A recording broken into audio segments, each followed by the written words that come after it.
Hello बच्चों, आज हम बात करने वाले हैं समांतर प्लेट संधारित्र की धारिता का व्यंजक।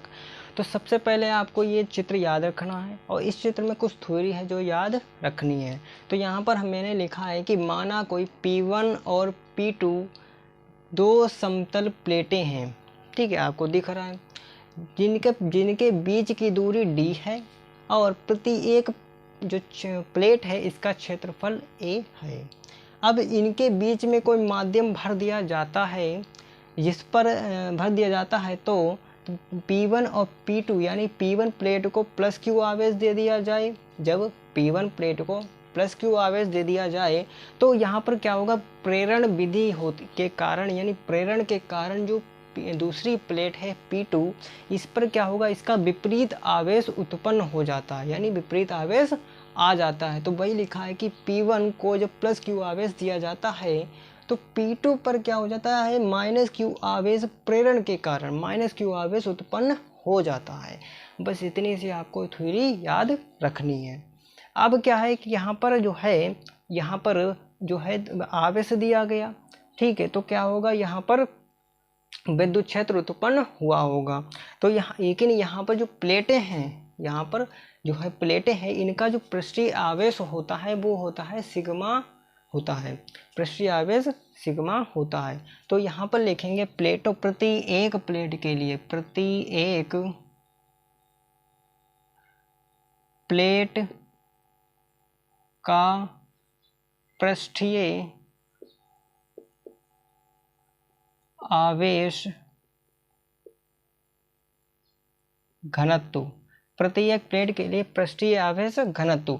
अब पृष्ठीय आवेश घनत्व जो होता है वो होता है सिग्मा प्रति एक प्लेट के लिए। तो सिग्मा बराबर होता है Q अपॉन A होता है पृष्ठीय आवेश घनत्व।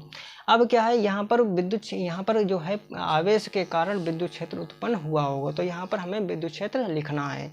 तो यहाँ पर क्या करेंगे, प्रति एक प्लेट में, प्रति एक प्लेट पर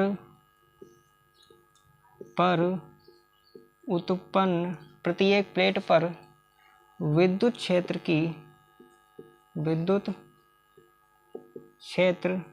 की तीव्रता, प्रति एक प्लेट पर विद्युत क्षेत्र की तीव्रता।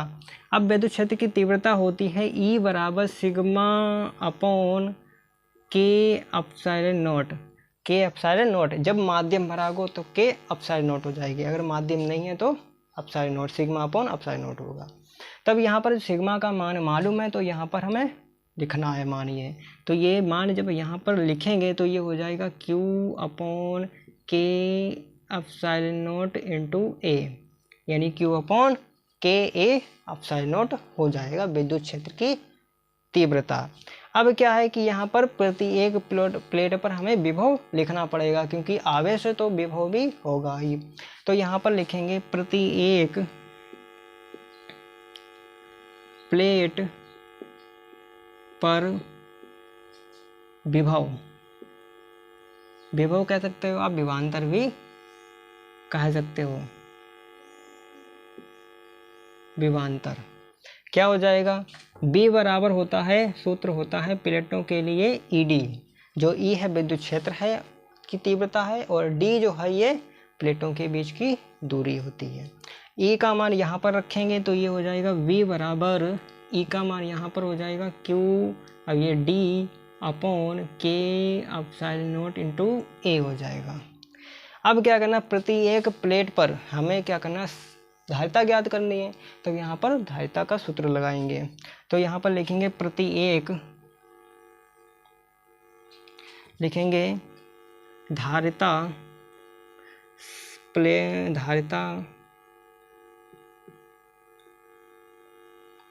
लिखेंगे धारिता के लिए। तो प्लेटों की धारिता का सूत्र होता है C बराबर Q अपॉन V का मान हमने निकाला है, ये मान यहाँ पर रखना है। तो C बराबर हो जाएगा Q upon Q D upon K epsilon not into A हो जाएगा। ठीक है।